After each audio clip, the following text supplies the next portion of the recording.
Oke, so welcome ke acara Awakener Meetup Online yang saya adakan sebulan sekali, dan ini adalah pertemuan yang di bulan Juli.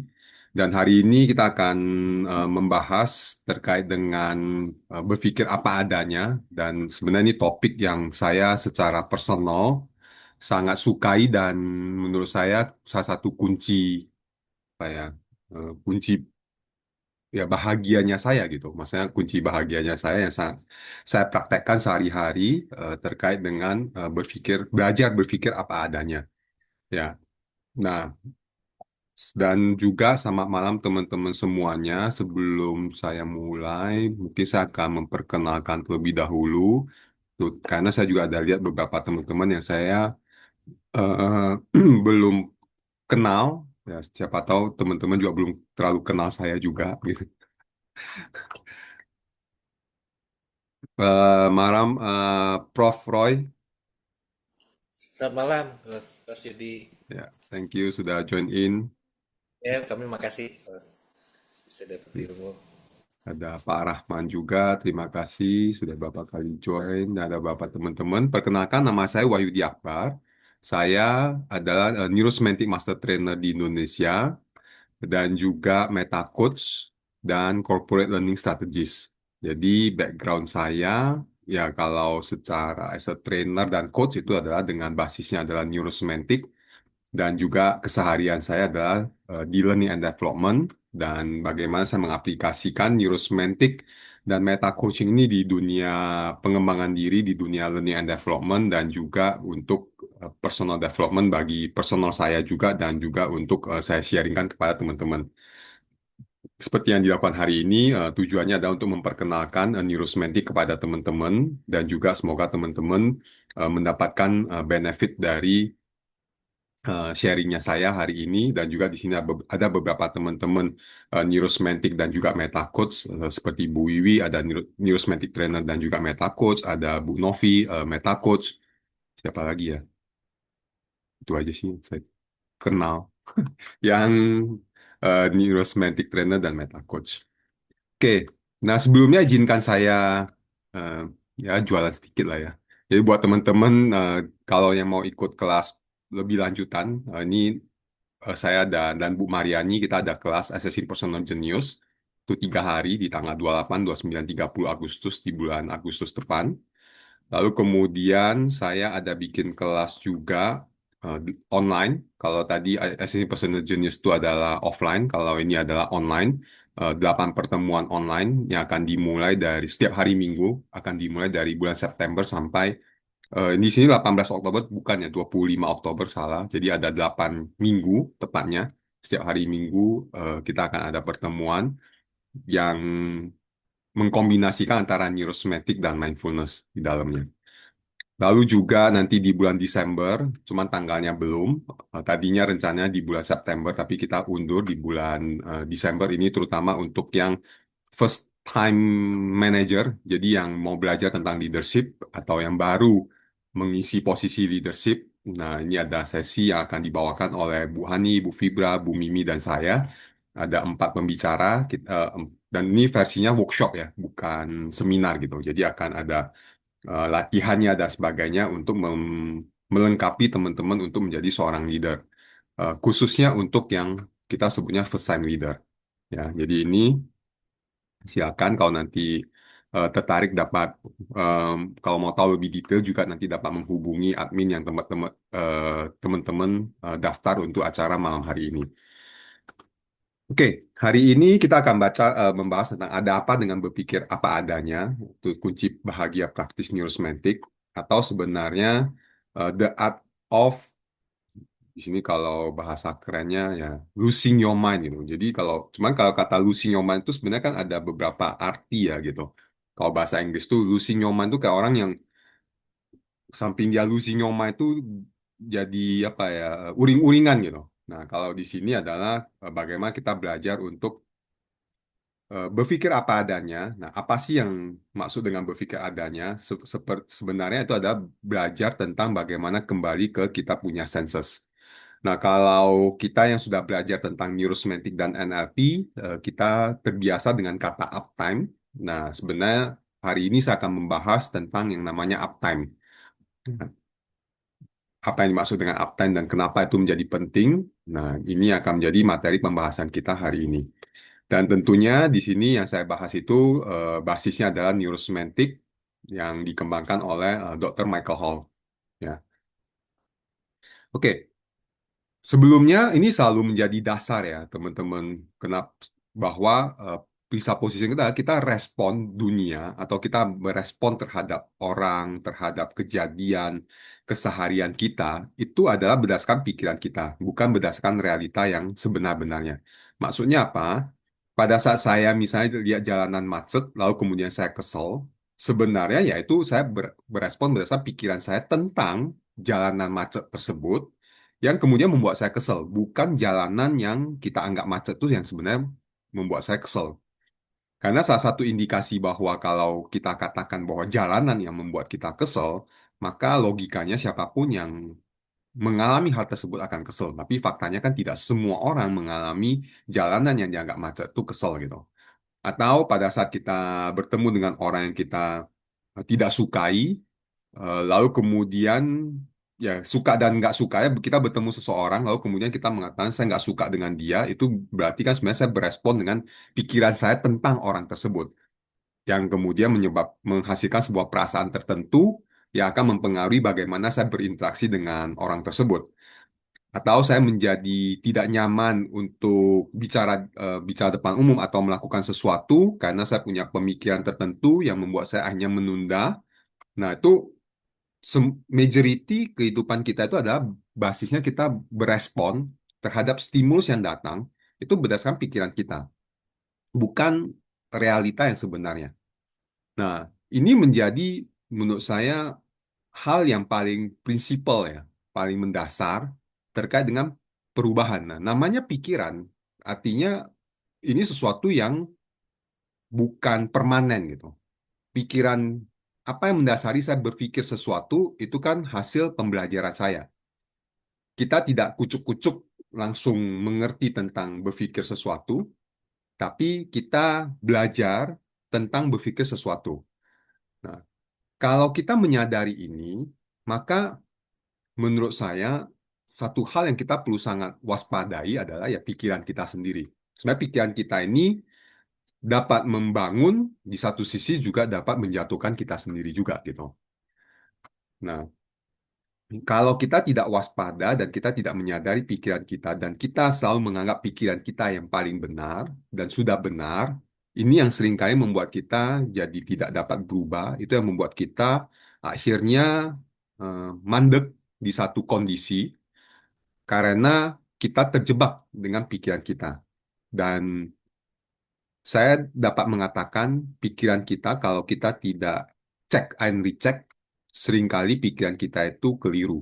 Ya, pikiran kita itu keliru dalam membuat sebuah kesimpulan. Ya, lebih sering kelirunya, walaupun ada benarnya juga kalau kita tidak waspada dan cek and recheck gitu. Karena sekali lagi kita juga di neurosemantik dan NLP kita menyadari satu hal, kita tidak mampu melihat secara utuh sesuatu. Kita pasti punya keterbatasan dalam mengenali sebuah kejadian. Misalnya contoh, let's say saya walaupun saya sudah berteman dengan anggaplah dengan istri saya gitu. Kita udah tinggal serumah 8 tahun, tapi saya nggak pernah mampu benar-benar seutuhnya memahami istri saya gitu. Eh, dan karena banyak faktor gitu yang kita tidak dapat benar-benar nangkap ya. Ada yang tidak terucap, ada yang terucap, ada yang terlihat, ada yang tidak terlihat ya yang di dalam benaknya dan sebagainya. Jadi kita tidak pernah benar-benar mampu memahami seutuhnya. Nah, sehingga di sini karena kita berespon berdasarkan pikiran kita, ini yang menjadi dasar. Kadang-kadang jadi isu karena kalau kita tidak eh, waspada, itu yang membuat kita terjebak dengan pikiran kita. Nah, dari sini penghantarnya adalah, nah, ini bahasa. Kalau kita aware ya dengan teman-teman yang misalnya hmm, baru lahir yang punya lihat baby atau apa gitu ya, ketika kita berumur 3 tahun, di situ kita hanya berfokus kepada apa yang kita lihat dan apa yang kita dengar, ya, dan apa yang kita rasakan. Artinya kita belum terjebak dengan pikiran kita, karena kita belum ada interpretasi, kita belum membuat perbandingan di dalam kepala kita belum ada judgement atau penilaian-penilaian, dan kita belum membuat makna. Jadi kita belum benar-benar tahu ini baik, buruk. Mungkin kita iya, kalau lapar kita akan nangis, itu adalah sebuah perasaan yang tidak nyaman. Tapi mungkin sebagai anak 3 tahun saya tidak mengerti bahwa ini lapar gitu. Hanya ada kondisi yang tidak nyaman dan cara saya mengekspresikan kondisi tidak nyaman itu adalah dengan nangis atau dengan muka tertentu gitu. Dia saya berespon berdasarkan perasaan saya aja, apa yang sedang saya rasakan, bukan hasil penilaian gitu, bukan ini enak nggak enak gitu, tapi oh ini makanan saya nggak cocok, mungkin saya nggak telan gitu, atau saya ada perasaan tertentu dan itu yang saya berespon hanya berdasarkan apa yang saya lihat dan saya dengar dan saya rasakan saat itu, ya, bukan berdasarkan apa yang saya bandingkan, apa penilaiannya, atau hasil interpretasi saya dan atau pemaknaan yang saya buat.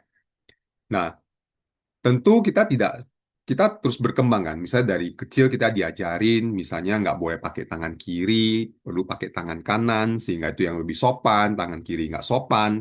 Nah, itu yang membuat kita jadi mulai membuat makna bahwa oh kalau pakai tangan kiri berarti saya nggak sopan, maka saya perlu pakai tangan kanan. Atau pada saat saya misalnya saya dapat eh, di apa nilainya kurang bagus, kemudian dikatakan bodoh, sehingga membuat saya jadi menginterpretasi ini sesuatu yang memalukan. Atau kemudian saya mulai membandingkan pada saat saya melakukan sesuatu saya tidak dipuji, lalu kemudian saya melihat misalnya saudara saya melakukan sesuatu dipuji, lalu kemudian saya mulai membuat perbandingan-perbandingan bahwa oh dia lebih disayang daripada saya atau saya lebih baik daripada mereka, dan kemudian saya membuat perbandingan bahwa oh saya perlu lebih baik daripada yang lain dan sebagainya. Lalu kemudian saya membuat penilaian-penilaian, oh ini baik, ini buruk, ini oke, ini nggak oke, ini boleh, ini nggak boleh, ya. Dan itu sesuatu yang memang kita perlu lakukan as a human being. Hanya kalau kita tidak waspada, ini yang seringkali kadang-kadang kita membuat perbandingan yang tidak masuk akal. Misalnya contoh comparison yang kita lakukan di umur yang sudah sekian ini, kita membuat perbandingan soal kesuksesan gitu. Misalnya, saya, oh kok saya tidak sesukses dia ya gitu. Misalnya kita membuat perbandingan kan. Tapi pada saya membuat perbandingan ini, saya tidak membuat perbandingan yang bahasa saya apple to apple atau adil gitu. Misalnya contoh kita di dunia training gitu. Saya membuat perbandingan dengan seseorang yang sudah menjalankan training ini 15 tahun. Dan saya melihat dia, wah ini dia keren, dia pintar atau apa, sehingga saya jadi tidak percaya diri. Dan, atau saya iri hati pada dia gitu misalnya. Nah itu kan saya membuat perbandingan, tapi perbandingannya ini nggak make sense gitu. Sedangkan saya baru mulai, dia udah 10 tahun atau 15 tahun, maka perbandingan ini jadi nggak wajar gitu. Tapi boleh nggak saya membandingkan saya sama dia? Boleh, mungkin artinya dalam konteks untuk mengukur seberapa jauh sehingga saya tahu saya mau kemana, ya, perbandingan itu. Atau perbandingan yang memang kita buat sebuah perbandingan untuk tahu misalnya dalam membuat sebuah keputusan, saya membuat perbandingan baik dan buruknya seperti apa, ya itu kita perlu lakukan gitu. Nah, yang jadi isu kadang-kadang kita terjebak di dalam proses berpikir kita yang penuh dengan bias itu ya tadi saya katakan, karena kita punya proses berpikir itu juga bias, ada distorsinya, itu yang membuat kita membuat penilaian, membuat perbandingan, membuat makna, membuat interpretasi yang membuat kita justru jadi stres, membuat kita justru jadi down, membuat kita justru jadi stuck gitu. Seakan-akan nggak mampu melakukan segala sesuatu. Nah, ini yang tentu kita nggak mau. Nah, apa yang menyebabkan hal ini semua? Bagaimana kita melakukan ini semua? Nah, ini yang kalau di neurosemantik dan di NLP ya ini menjadi satu kuncinya, words gitu, kata. Ya, kita hidup dengan kata-kata gitu. Jadi kayak sekarang kalau nggak ada kata-kata ya repot juga gitu ya. Eh, Teman-teman juga hidup dengan kata, artinya bayangkan teman-teman tidak ada kata gitu. Walaupun sekarang Anda, ya saya nggak tahu Anda dengerin saya lagi benar-benar memperhatikan atau tidak. Kalau contoh kalau misalnya di kelas gitu, ya mereka mungkin duduk diam mendengarkan saya. Tapi walaupun diamnya mereka, karena kan tidak benar-benar diam, mereka juga berkata-kata di dalam diri atau yang biasa dikatakan self talk, ya. Kemudian self talk itu kan talknya itu kan kata ya, artinya ada kata-kata yang berseliweran gitu. Nah, dan ya inilah neurolinguistik, ya neurolinguistic programming atau neurosemantik, artinya ada linguistik yang bermain di dalam benak kita seperti coding gitu ya, yang akan mempengaruhi bagaimana saya berespon. Nah, dan itu sebenarnya itu kelebihannya manusia. Artinya kalau kita karena kita punya kata, maka kita mampu kreatif, kita mampu menulis, kita mampu mentransfer pengetahuan kepada generasi berikutnya gitu. Karena kita punya kata. Ini yang membuat kita istilahnya sebagai manusia terus berkembang gitu, menjadi lebih baik. Kalau kita compare dengan gorila, mereka punah karena mereka tidak mampu transfer kata. Sehingga generasi berikutnya tidak mampu tahu, oh iya nanti waspada ya, nanti ada ketemu manusia yang kayak gini, atau kamu perlu siapkan alat ini dan sebagainya. Mereka tidak punya kelebihan itu gitu. Dan manusia punya kelebihan tersebut. Dan ini yang memang menjadi kelebihan kita. Hanya kata ini dapat jadi powerful, di satu sisi dapat jadi dangerous gitu. Kenapa? Karena kata ini kan, apalagi kita menggunakan contoh, misalnya saya eh, paling simpel kalau saya suka kasih contoh adalah, misalnya saya kasih sebuah bentuk seperti telur gitu. Lalu kemudian saya tanya, ini apa gitu? Teman-teman pasti akan bilang ini telur gitu. Tapi kalau begitu saya lempar ke bawah nggak pecah, maka sebenarnya itu bukan telur dong. Tapi karena kita sudah terbiasa membuat label gambar begini itu adalah telur, maka itu membuat kita jadi bias. Kita akan menganggap bahwa itu adalah telur. Lalu kemudian pas saya dibilangnya bukan telur, akhirnya kita berdebat dan kemudian tidak terima dan sebagainya. Akhirnya dapat jadi berantem, jadi musuhan gitu. Karena udah kejebak dengan kata yang dipakai. Nah, yang lalu kemudian kata kita ini kan tidak pernah mampu merepresentasikan sebuah kondisi dengan benar-benar sepenuhnya ya. Misalnya contoh kita mengatakan bahwa misalnya waktu saya tidak suka berbicara di depan umum atau saya tidak suka mengerjakan pekerjaan matematika gitu. Atau matematika itu ribet. Nah, sebenarnya kan itu adalah sebuah penilaian dan kata yang saya berikan kepada sebuah situasi yang disebut dengan angka-angka itu. Lalu kemudian, nah kata itu kan begitu saya bilang susah, itu sebenarnya udah bias gitu, tidak tidak lagi maksudnya tidak seutuhnya tepat gitu tentang situasi tersebut. Nah, jadi pada saat kalau kita mulai melabel sesuatu, ya ini yang seringkali menjadi satu isu, dapat mengembang menjadi satu isu. Teman dapat cek misalnya saat ini dalam sebuah relasi, kita tidak berelasi baik dengan seseorang, itu umumnya karena ada label atau kata yang kita berikan pada situasi tersebut, lalu kemudian kata-kata tersebut meng-create sebuah pemikiran dan perasaan yang kemudian membuat saya tidak dapat berinteraksi dengan baik. Ya, artinya saya berinteraksi sesuai dengan kata-kata yang saya berikan di dalam diri saya gitu. Nah, kalau ditanya apakah kata-kata yang saya berikan itu seutuhnya benar, saya cuma dapat katakan umumnya parsial benarnya. Tidak dapat mengatakan seutuhnya benar. Misalnya saya mengatakan orang ini jahat karena dia waktu itu misalnya menipu saya. Dia menipu saya, dia membuat saya jadi mengalami kerugian sekian berapa gitu. Nah, memang dalam konteks itu iya dia membuat saya mengalami kerugian, lalu kemudian saya membuat label dia jahat, ya oke aja, soalnya maksud saya. Tapi apakah dia benar sepenuhnya jahat? Ya belum tentu gitu. Nah, begitu juga di dalam pekerjaan kita, kantor, kita mengatakan bos kita, pekerjaannya kita, apa yang kita lakukan. Nah, kita pasti memberikan label. Nah, label ini, kata ini akan mempengaruhi bagaimana kita bereaksi. Karena begitu kita memberikan kata, itu akan seperti mengirimkan signal ke sistem saraf kita. Dia akan menghasilkan sebuah pikiran dan perasaan. Lalu kemudian pikiran perasaannya akan tertransfer melalui ekspresi kita, kata-kata kita, ataupun perilaku kita. Dan itu akan menghasilkan ya, reaksi bagi orang lain dan sebagainya. Nah, maka satu hal yang kita perlu sangat sadari bagaimana kita menggunakan kata. Maka kalau kita di sini di meta quotes ya, di salah satu yang sering kita cek adalah definisi dari kata gitu. Bagaimana dia menggunakan kata tersebut. Karena mungkin aja dia salah mendefinisikan kata tersebut yang akhirnya menjadi menjadi isu. Misalnya contoh ada orang yang misalnya pada saat seseorang memberikan masukan atau kita bisa di dunia sales gitu, ada customer kita atau prospeknya kita bilang dia mengatakan saya belum belum deh gitu. Lalu kemudian pada saat kita mendapatkan stimulus tersebut sebagai seorang sales, saya membuat sebuah judgement kan tentang situasi tersebut dengan kata-kata yang saya berikan pada situasi tersebut.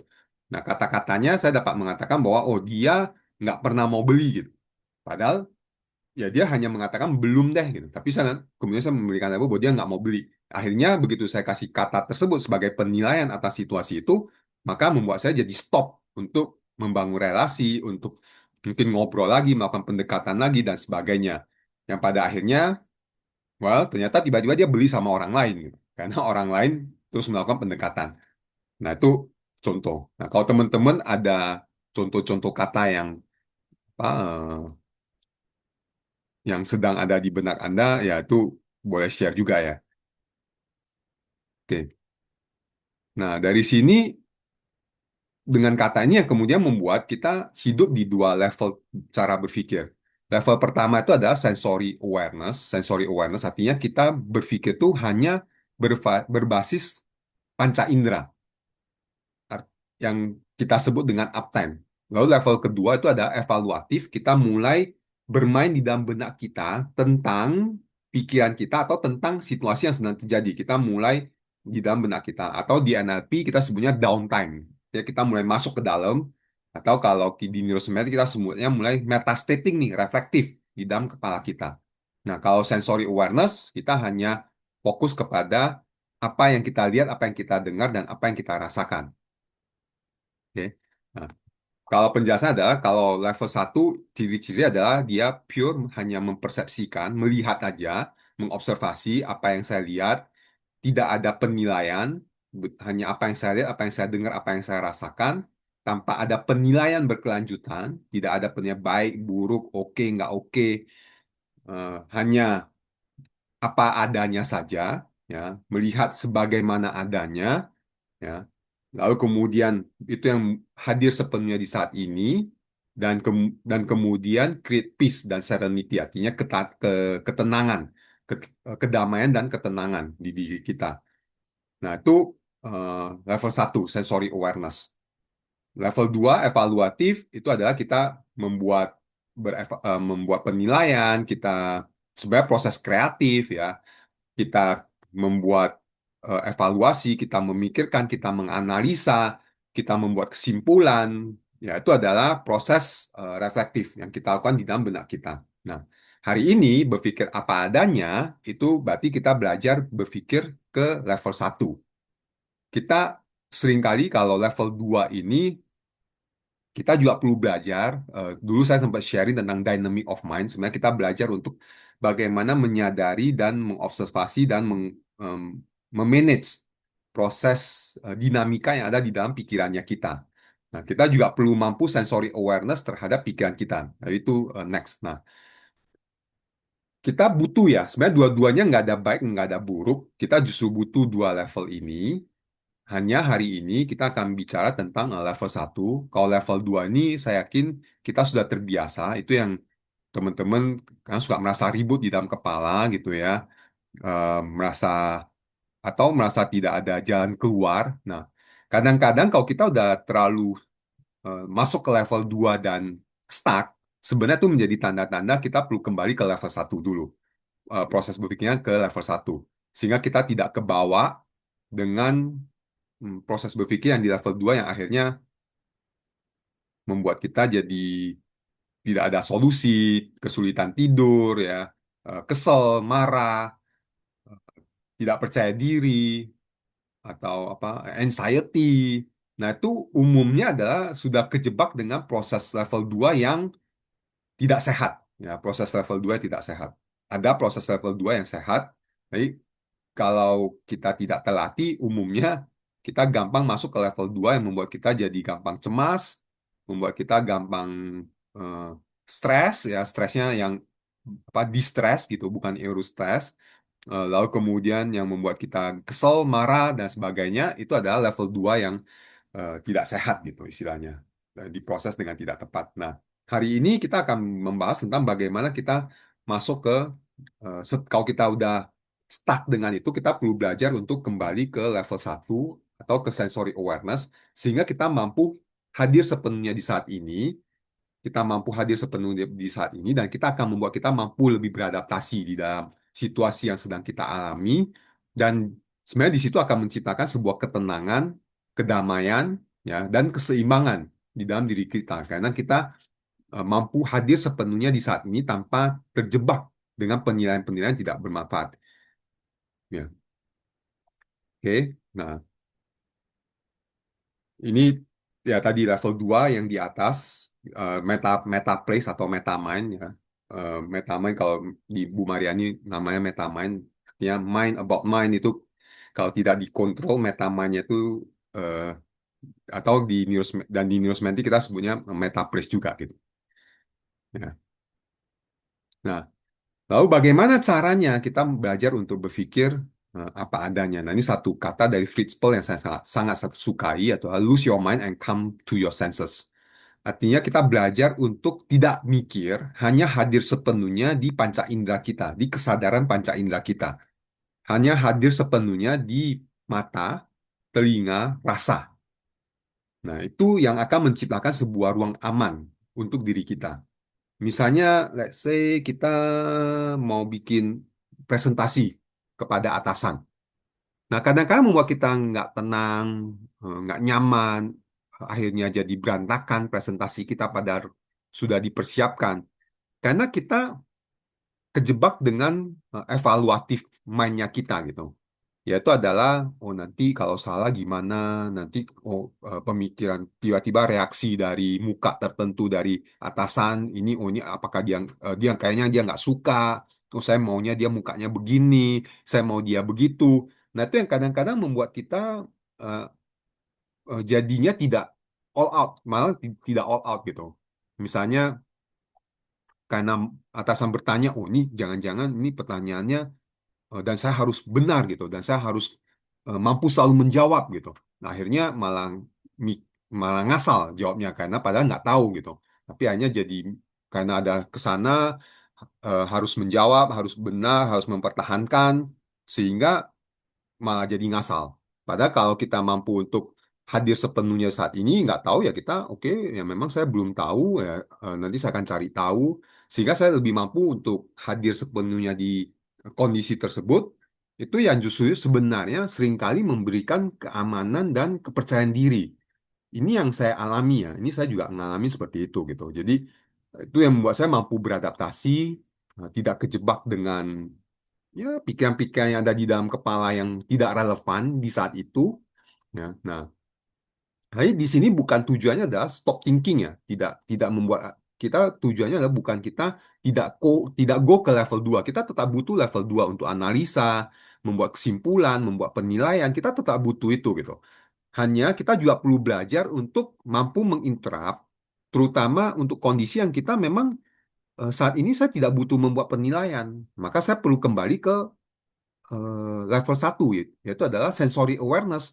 Jadi batinnya itu benar-benar tenang, hening gitu. Ya,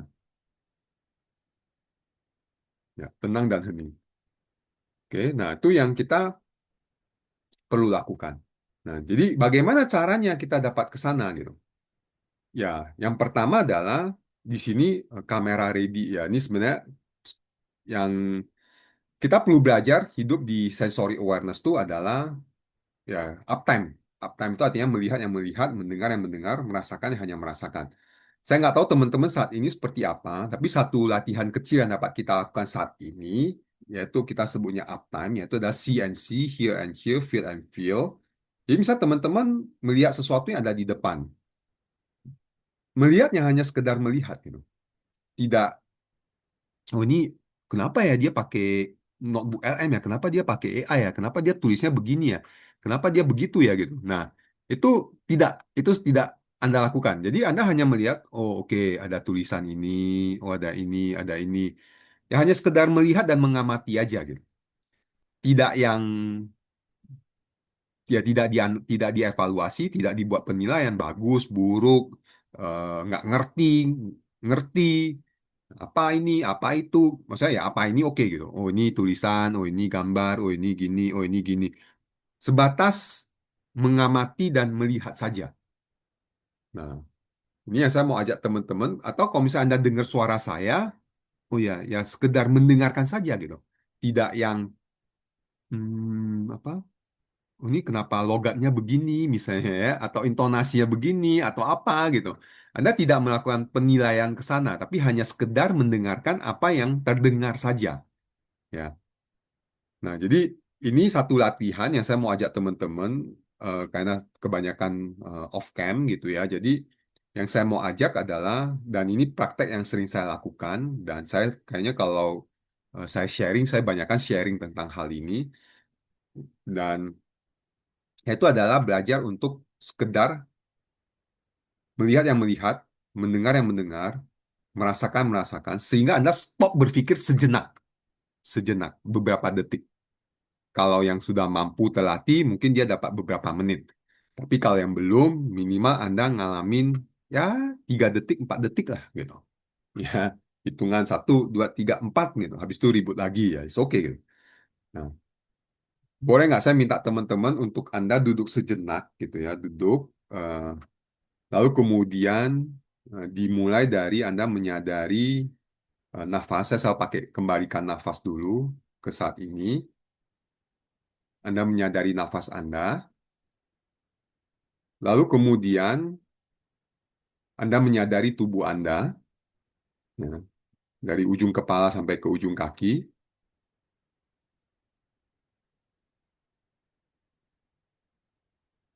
Lalu Anda dapat melihat, membuka mata melihat apapun yang ada di depan, hanya sekedar melihat gitu.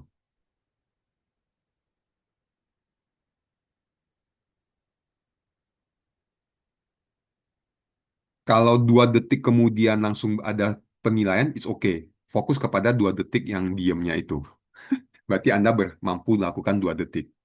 Nanti pelan-pelan naik 3 detik. Oke? Jadi jangan langsung, ya yuk. Tapi habis itu gua langsung, ya itu nggak apa-apa. Itu kan proses latihan. Yang penting kan berarti ada kan 2 detik Anda berhasil gitu. Maka mulai dari memperhatikan 2 detik yang Anda berhasil untuk hanya melihat yang sekedar melihat. Tidak mikir di saat 2 detik itu. Ya. Mendengar yang hanya sekedar mendengar, merasakan yang sekedar merasakan. Yang merasakan, melihat yang melihat, mendengar yang mendengar. Oke.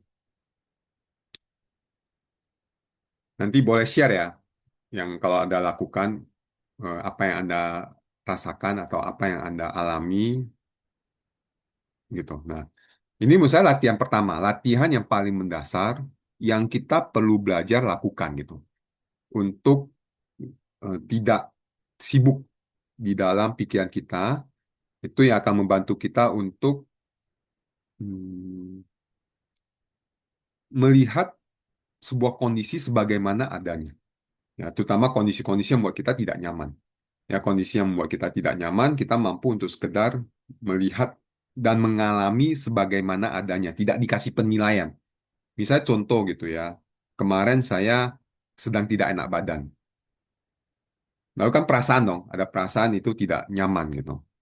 Nah, ya udah saya alami ya sekedar mengalami saja, tidak kemudian dikasih penilaian bahwa wah ini kok menderita banget ya. Wah ini kok kenapa saya begini? Maksudnya bukan kenapa, ini kok menderita banget ya.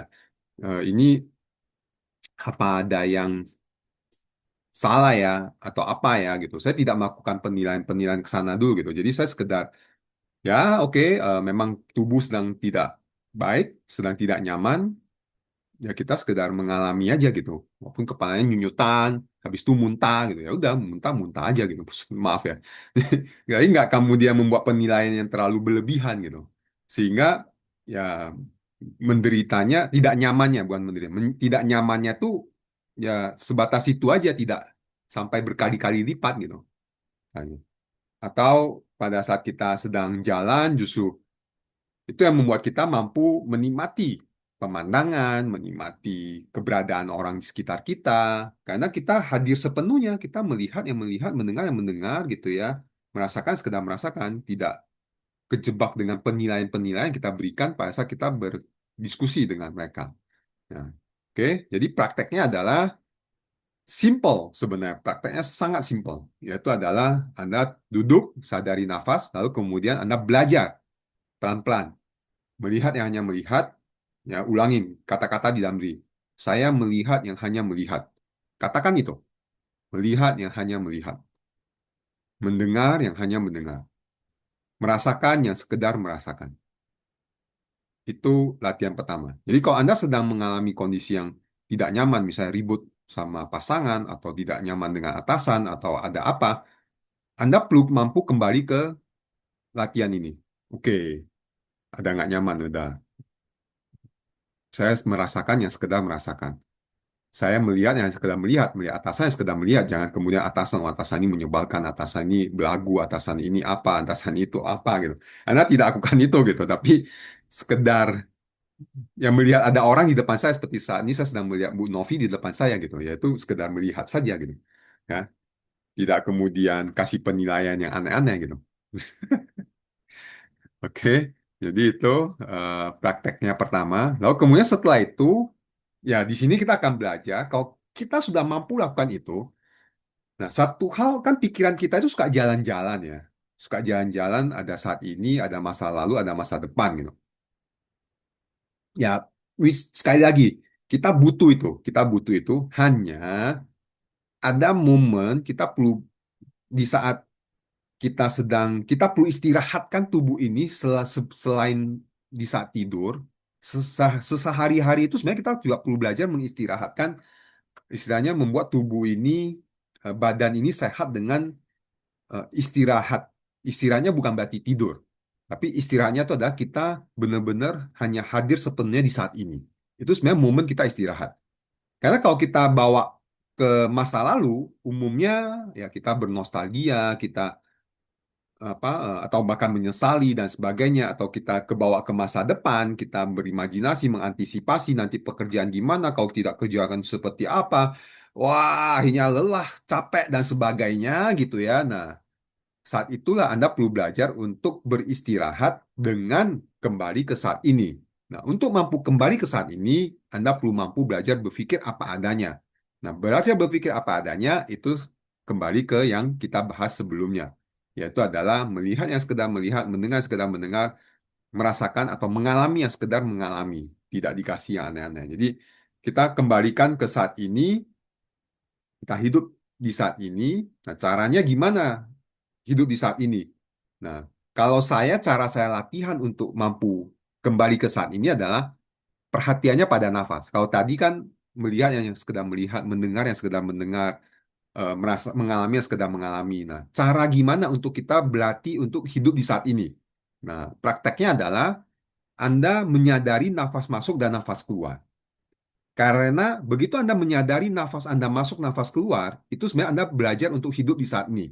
Karena yang hanya hadir di saat ini yaitu adalah nafas Anda. Nafas Anda itu ya yang ada saat ini yaitu saat ini. Dia akan keluar masuk yaitu adalah yang ada saat ini gitu. Tidak ada yang lain-lain gitu. Nah, kita perlu belajar untuk ya hidup saat praktek awal ya, praktek awal itu adalah kembali ke nafas. Itu praktek awal. Nah, nanti lama-lama setelah Anda udah mulai terbiasa ya kembali juga kombinasikan dengan yang praktek yang tadi yang kita sebut melihat, yang mendengar dan mengalami saja, itu akan membantu Anda untuk ke saat ini. Karena saat ini sebenarnya nggak ada masalah. Kalau saya tanya Anda yang sedang anggap punya masalah, saat ini Anda punya masalah nggak? Saat ini ya. Saat ini Anda bersama dengan saya, Anda sedang punya masalah nggak? Saya dapat katakan tidak. Mungkin setelah Atau sebelum saat ini Anda sedang punya masalah. Atau setelah saat ini mungkin akan punya masalah, tapi nggak tahu. Tapi saat ini, detik ini juga, Anda punya masalah nggak? Saya dapat katakan tidak. Nah, jadi, dan untuk mampu di saat ini, ya kita perlu belajar berpikir apa adanya. Oh, inilah yang ada saat ini. Cukup, nggak cukup, duit tinggal 5.000 di bank. Oh ya sudah, inilah yang ada saat ini gitu. Maksudnya, ya memang itu kenyataan itu faktanya gitu. Itu saat ini. Jangan terjebak, aduh nanti besok saya mau apa atau apa. Ya itu oke. Eh, kalau memang belum ada solusinya, ya kadang-kadang kita perlu belajar untuk, ya sudah gitu. Gua hadir dulu deh saat ini dengan duit 5.000 yang ada gitu. Ya. Sambil misalnya nanti setelah itu Anda berpikir, oke, sekarang gue maunya apa? Nah, bagusnya adalah gini, kalau Anda sudah terbiasa di saat ini, lucunya justru kita membuat kita justru lebih kreatif. Karena kita tenang ya, begitu kita tenang, kita akan lebih mampu berpikir solusi gitu. Akan muncul solusi-solusi di dalam pikiran kita. Pada saat kita terlalu sibuk tentang masa lalu dan masa depan, itu yang kadang-kadang membuat kita nggak muncul solusinya atas persoalan yang sedang kita alami saat ini. Ya, tapi dengan kita belajar untuk sensory awareness, berpikir apa adanya, pengalaman saya itu justru membantu saya banyak karena lebih tenang, lebih rileks, itu justru lebih dapat solusi, ya lebih dapat solusi. Oke, jadi ini yang untuk dengan belajar berpikir adanya membuat kita hidup di saat ini, otomatis akan membuat kita lebih, ya sebenarnya lebih sehat juga gitu. Ya. Oke. Lalu kemudian ya yang ketiga adalah ya untuk mampu belajar berpikir apa adanya, ya kita juga perlu belajar jeda ya, jeda gitu. Artinya kasih ruang. Jadi tidak langsung bereaksi. Setelah Anda belajar untuk eh, latihan, jadi latihan yang pertama kan adalah uptime ya, melihat yang melihat, mendengar yang mendengar, merasakan yang sekedar merasakan. Latihan kedua Anda belajar kepada nafas hidup saat ini. Oke, saat ini nafas saya masuk, saat ini nafas saya keluar, saat ini nafas saya masuk, saat ini nafas saya keluar. Oh, saat ini duit saya tinggal 5.000. Oh, saat ini begini. Oh, saat ini sedang ada begini. Ya inilah yang ada saat ini, oh saat ini. Belajar untuk itu gitu. Nah, setelah itu umumnya kita akan lebih punya jeda, kita tidak akan reaktif gitu. Nah, kalau kalau Anda udah lakukan dua yang di awal, maka ini akan lebih gampang. Artinya Anda perlu jeda. Banyak orang, gimana caranya supaya jeda nggak langsung bereaksi? Ya, sebenarnya prakteknya apa? Praktek dua di awal sih sebenarnya. Bahwa ya inilah yang ada saat ini. Saya sudah terbiasa dengan melihat, mendengar, dan mengalami yang apa adanya. Maka itu akan membuat saya lebih jeda. Nah, dengan saya punya waktu jeda, itu membuat saya punya ruang, tidak sempit di diri. Apa yang membuat kita reaktif? Umumnya adalah kita merasa sempit di tubuh. Maksudnya sempit seperti apa? Misalnya ada orang bilang, goblok lu Yud gitu. Langsung kan kesel tuh. Par. Tubuh kan kayak langsung gitu ya. Misal pagi yang ngomong tuh orang yang gua nggak suka gitu. Dia ngomong begitu langsung tubuh kan perasaan langsung muncul ya sekian detik. Dan tubuh itu langsung kayak kayak apa orang yang memang mau berantem gitu. Nah, begitu dia tense seperti itu, maka itu jadi bahasa saya, metafor saya ada analogi seperti ruang yang sempit gitu. Jadi hanya kayak saya nggak mampu bernafas dengan baik.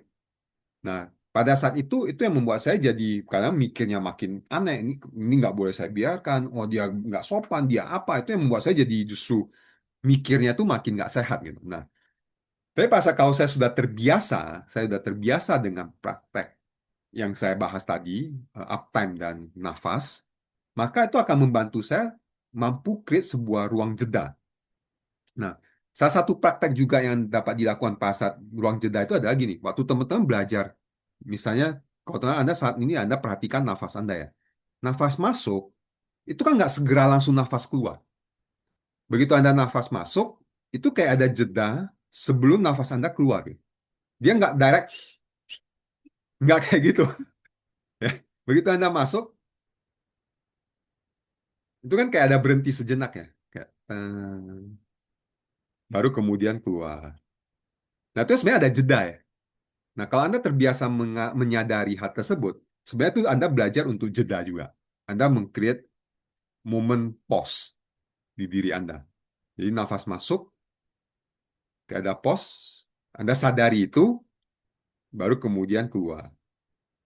Masuk, seperti ada pos, baru keluar. Nah, praktek itu akan membantu kalau nanti Anda sedang mengalami sesuatu, Anda akan merasa, wih, kok Anda nggak sereaktif dulu gitu. Nah, disitulah pas Anda sudah punya ruang jeda itu yang akan membantu kita menganalisa lebih baik. Kita akan lebih mampu menganalisa maksudnya apa, spesifik apa yang membuat dia melakukan itu. Emang ada pilihan yang lain seperti apa? Apakah ada sesuatu yang saya kurang? Kita butuh ruang yang membuat kita mampu menganalisa. Nah, untuk kita mampu menganalisa, kita perlu mampu punya ruang yang membuat kita mampu jeda. Ruang yang membuat kita merasa lega.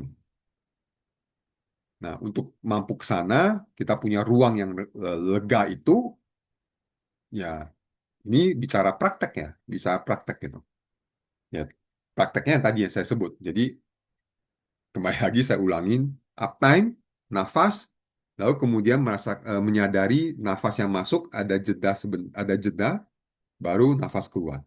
Nah, setelah itu akan membantu Anda untuk belajar menganalisa dengan pertanyaan-pertanyaan yang dapat dilakukan. Nah, baru disitulah Anda dapat go evaluatif yang lebih sehat gitu. Level 2 yang lebih sehat. Karena level satunya sudah tepat juga gitu. Jadi Anda fondasi berpikir level satunya itu sudah baik, sehingga nanti level 2 berpikir evaluatifnya itu juga lebih baik. Gitu. Oke. Jadi itu jadi berpikir apa adanya adalah berpikir istilahnya sensory awareness. Artinya Anda berpikir yang Anda berpikir yang uptime atau bahasanya uptime yang melihat yang hanya melihat, mendengar yang mendengar, merasakan yang merasakan. Jadi Anda tidak benar-benar tidak pikirin segala sesuatu, tapi Anda hanya sekedar mengalami saja. Oh, ini sedang ada ini, oh ini sedang begini. Anda sekedar mengalaminya, tidak ini baik, tidak ini buruk, tidak ini apa, memalukan, tidak memalukan, boleh, nggak boleh, atau apa. Anda tidak ke sana dulu gitu. Tapi Anda sekedar, oh ini yang sedang ada, ini yang sedang saya alami. Anda belajar untuk hadir sepenuhnya dengan apa yang sedang ada saat ini. Ya, gitu. Oke, jadi itu yang saya mau sharingkan. Hmm, ada pertanyaan atau apa? Setelah ini kita mungkin boleh diskusi kali ya, gitu. Oke, oke. Jadi kalau di sini ada dari Bu Novi, does it mean we need to be very careful with the meaning we give to a word? Yes, of course, especially when the words make you feel unresourceful. Ya, ketika kita merasa stuck, dan kita perlu aware dengan makna yang saya berikan. Ya, kalau teman-teman mungkin ada yang di sini kalau mau share boleh juga, misalnya ada kondisi tertentu apa, ada kata apa yang membuat Anda stuck. Nah, kalau Anda mau tahu ya, misalnya Anda mau tahu itu gimana, misalnya contoh saya nggak tahu di sini ada beberapa bidang apa gitu ya. Misalnya ada di bidang sales, ada sebagai parenting, sebagai orang tua, Anda misalnya lihat anak melakukan sesuatu, Anda kesel. Kesel itu kan perasaan. Nah, ingat ya, kesel itu perasaan biasa di-trigger dengan sebuah pemikiran gitu. Nah, umumnya bentuk pemikiran itu adalah ada kata-kata gitu. Nah, kata apa yang muncul? Nah, karena seringkali adalah karena kita tadi reaktif, kita tidak cukup punya kesadaran sensory awareness-nya kita, maka itu kan cepat kita sangat nggak kedengaran gitu. Tapi sebenarnya ada. Nah, kita justru perlu belajar untuk menyadari kata yang muncul di dalam diri kita untuk dapat kita istilahnya tangkap gitu. Nah, jadi kalau does it mean ya kita perlu aware. Lalu kemudian uptime itu sama dengan stop mikir. Ya, menurut saya efek kalau kita uptime itu kita stop mikir. Kita tidak benar-benar mikir gitu. Kita artinya mikir yang kalau di neurosemantik kan uptime itu termasuk pikiran nggak? Terus termasuk berpikir nggak? Iya. Berpikir yang hanya sensory awareness, berpikir yang hanya melihat, tidak tidak analisa gitu. Jadi bukan berpikir yang menganalisa, tapi berpikir yang hanya sekedar mengalami gitu.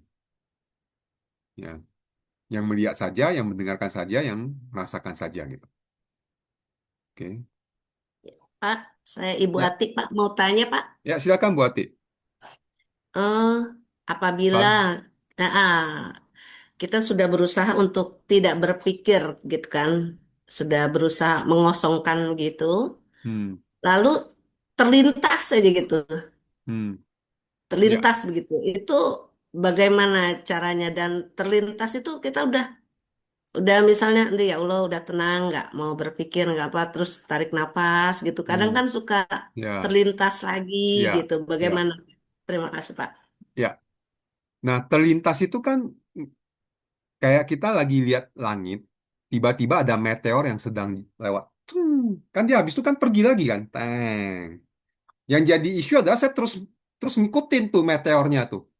Dia kan pernah kan ya teman-teman lagi naik gunung atau di alam terbuka lihat bintang di langit yang cerah gitu ya langit terus tiba-tiba ada kayak meteor yang sedang lewat kayak ada garis teng itu kan kayak pikiran kita yang tiba-tiba muncul tuh muncul. Nah sebenarnya kan kalau kita tetap diem aja meteornya kan lewat nggak kelihatan lagi. Nah yang jadi isu adalah meteornya gua kejar terus gitu. Gue mau tetap mau lihat tetap mau lihat tetap mau lihat. Nah itu yang jadi apa karena misalnya pikiran yang muncul itu adalah membuat kita jadi apa ada istilahnya ada unfinished business lah ya ada apa persoalan yang belum selesai gitu yang belum dapat diterima kah yang masih eh, nanggung kah gitu ya misalnya gitu nah itu yang seringkali membuat kita jadi kebawa mengikuti pikiran itu Bu Ati. Nah jadi kalau misalnya ditanya gimana ya sebenarnya ya tapi sebenarnya adalah ya kita belajar mengizinkan pikiran tuh terlintas aja namanya terlintas kayak ya biarkan dia melintas gitu izinkan dia untuk permisi ya biarkan kayak kita cuma mengamati pikiran itu datang dan izinkan dia untuk pergi ya gitu. Nah itu sih Bu Ati, maksudnya itu salah satu. Misalnya kita lagi berdoa gitu ya, kita lagi sholat atau kita lagi hening, duduk, terus tiba-tiba muncul pikiran itu, tek muncul kan, muncul di benak gitu. Nah begitu dia muncul, nah kalau misalnya kita lagi berdoa, kembalikan perhatian pada doanya gitu, pada kegiatan yang sedang kita lakukan. Kalau misalnya saya kepada nafas, saya kembalikan kepada nafas. Tapi kalau memang itu sesuatu yang memang saya perlu selesaikan, misalnya solusi, misalnya ada, ya kan tetap ada pikiran tertentu yang terlintas yang kita memang perlu selesaikan ya, bukan berarti kita perlu apa tinggalkan gitu. Jadi misalnya pekerjaan yang perlu kita selesaikan ya, kita perlu perlu atasi gitu, buat kita perlu cari solusinya. Tapi kalau memang cuma pikiran yang terlintas, ya izinkan aja dia melintas gitu. Hmm. Ya, baik. Terima kasih. Ya, mudah menjawab buat ya.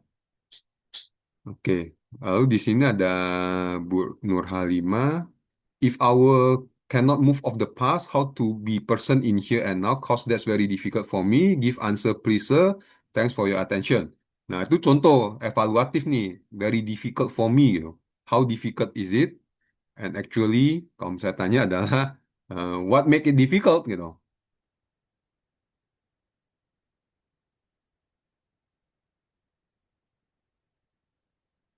Maksudnya saya butuh, karena gini, precisely adalah what make it difficult. Dan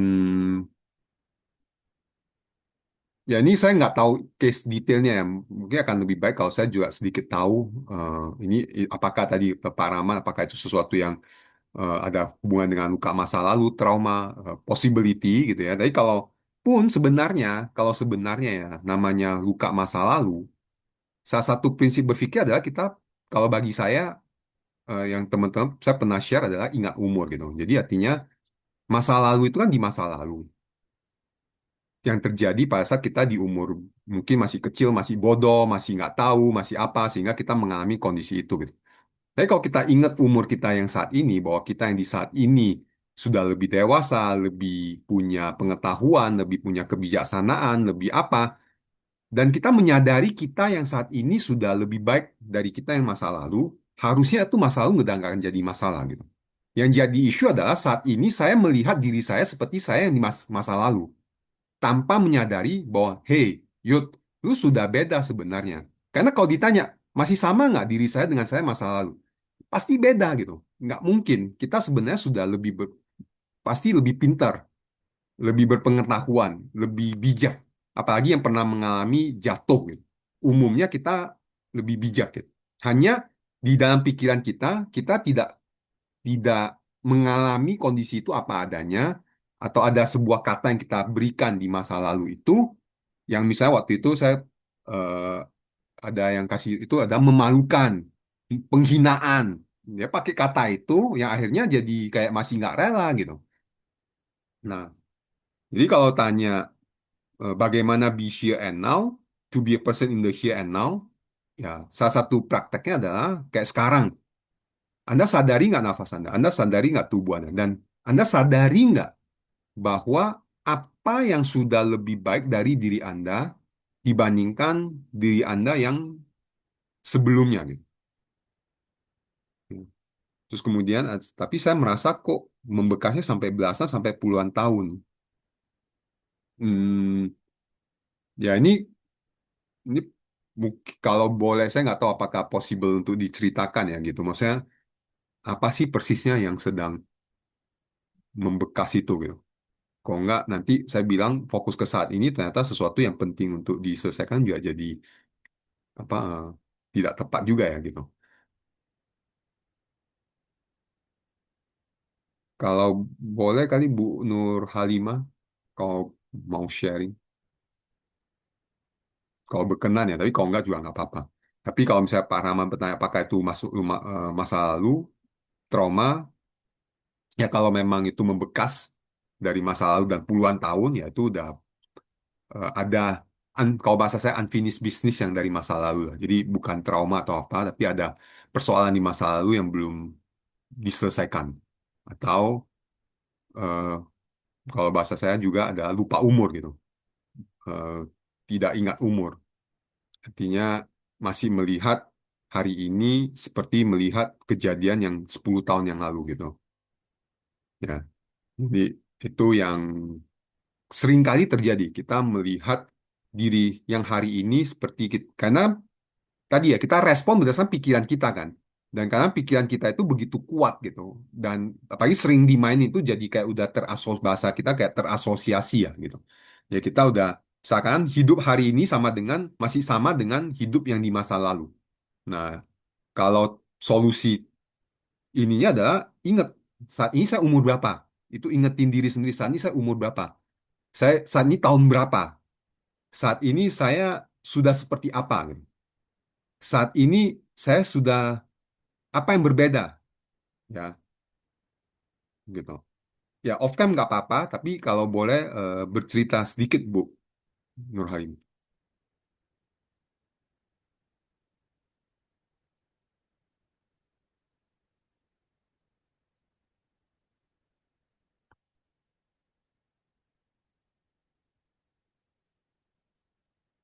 Oke, ya it's okay ya Bu. Udah kalau memang nggak jangan dipaksa. Oke. Ya itu sih Bu, kalau misalnya Bu tanya saya saat ini solusinya apa? Ya ya oke. Oke, sip. Thank you, Bu Nur. Minimal sudah mau cerita sedikit. Jadi kalau menurut saya, Bu, eh, duduk sejenak, ingat saat ini saya umur berapa. Lalu kemudian kalau itu memang adalah soal masa lalu yang, maka pertanyaan adalah, masa lalu ini, hmm, kalau pertama adalah, kalau hubungan dengan masa lalu, ya tentu siap nggak sih saya untuk menerimanya gitu, bahwa itu adalah bagian dari masa lalu gitu, bahwa itu bagian dari masa lalu. Lalu kemudian yang kedua, untuk membuat masa lalu menjadi benefit, menjadi punya nilai ya, menjadi punya nilai di saat ini, maka kita perlu dengan kita yang saat ini kita melihat gitu, apa sih eh, kabar baiknya dari pengalaman itu gitu. Apa kabar baik pengalaman itu buat saya? Walaupun memang nggak waktu itu nggak menyenangkan gitu, tapi kan kita itu udah terjadi ya, mau diapain sih sebenarnya? Nah, ini saya tebak-tebakan aja Bu, saya nggak tahu apa sih. Kan umumnya masa lalu ada sesuatu yang kita nggak suka itu terjadi, apapun itu, sexual harassment kah, atau apa penghinaan kah, atau keputusan yang bodoh kita lakukan kah, atau apapun itu yang kita pernah ngalamin, memang itu nggak menyenangkan ya. Kita alami gitu. Itu terjadi di masa lalu. Tapi kan itu di dulu ya. Nah, saat ini, oke, mungkin efek dari masalah itu masih ke bawah saat ini. Misalnya ada beberapa orang yang karena dulu dia begini, hari ini masih dianggap remeh orang, masih apa gitu ya.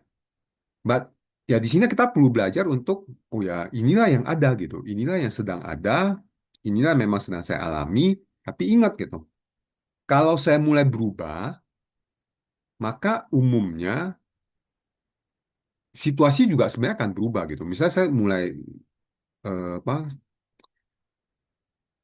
ya saya sudah mulai menerima, saya memaafkan, saya oke dengan hal tersebut, maka cara saya bereaksi, cara saya ini kan juga fine gitu. Walaupun kemudian nanti ada orang yang masih ngeledek, oh ya saya sudah terima, maka cara saya respon juga akan lebih baik.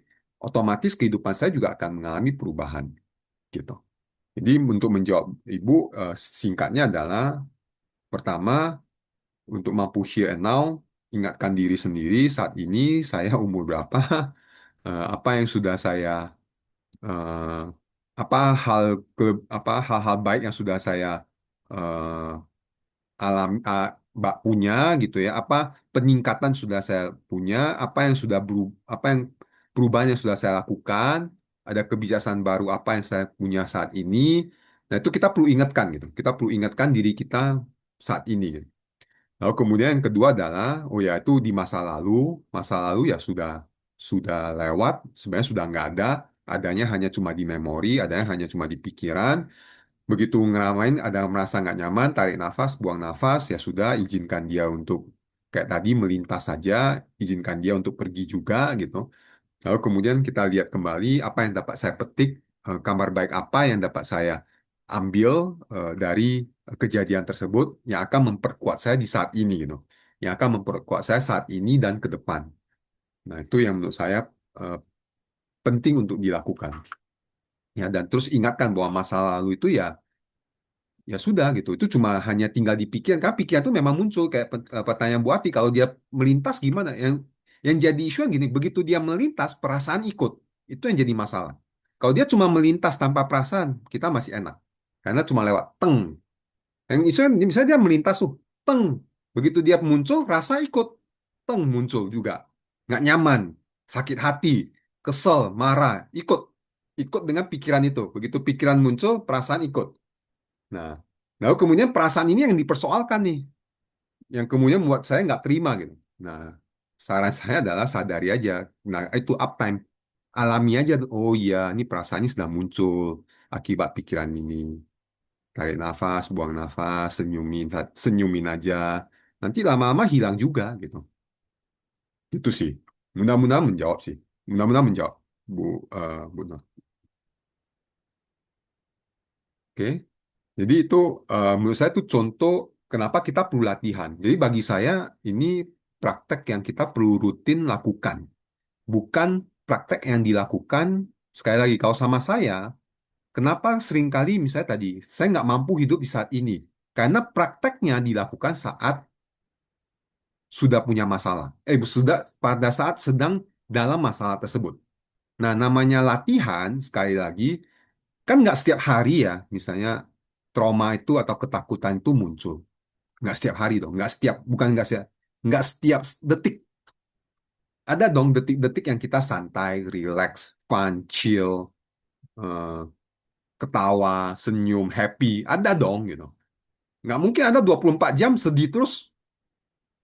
Ya, kecuali Anda memang menikmati itu ya, berarti Anda menikmati kesedihan, berarti sebenarnya Anda nggak sedih gitu. Berarti sebenarnya Anda enjoy dengan kesedihan Anda. Ya udah sadari aja gitu. Jadi, nah, pada saat lagi sedang tidak ngalamin itu, itulah momen latihan, gitu. Jadi misalnya bagi saya, bangun tidur, itu kan baru bangun tidur nih. Nah, disitulah momen saya untuk sensory awareness thinking. Hadir sepenuhnya dengan sensasi yang ada di tubuh, nafas saya, ruangan di kamar, apa yang saya lihat, atau apa gitu. Itu momen latihan. Pada saat saya ada momen jalan, bergerak, misalnya saya kalau saya di tempat saya dari apartemen mau ke parkiran. Nah, momen saya dari keluar pintu ke parkiran itu ada momen saya praktek latihan. Kecuali lagi ada kerjaan di kantor yang perlu saya ada itu nggak sempat latihan lah. Tapi kalau lagi ada ya lagi nggak ada apa ya saya latihan gitu. Momen saya latihan gitu menikmati setiap langkah saya, setiap nafas saya dan sebagainya, menyadarinya. Oh inilah saat ini, inilah yang sedang ada, ini yang sedang saya lakukan, ini yang sedang terjadi. Oh ada orang ini, oh ada em, ini itu ya itulah momen latihan gitu. Nah, begitu saya makin sering praktek, begitu saya ngalamin sebuah kondisi yang tadi pikiran yang lama muncul, perasaan yang nggak menyenangkan itu muncul, saya sudah lebih siap apa ya, siap handle gitu, gitu sih. Udah akan lebih siap handle. Jadi sekali lagi praktek dilakukan tidak, misalnya saya jarang praktek, terus tiba-tiba muncul tuh pikiran yang nggak asik, terbesit, perasaan nggak nyaman muncul, baru, oh iya kata Yudi perlu here and now. Telat. Karena energi, istilahnya otot Anda belum tidak, otot kesadaran Anda tidak cukup kuat untuk menghandle situasi itu.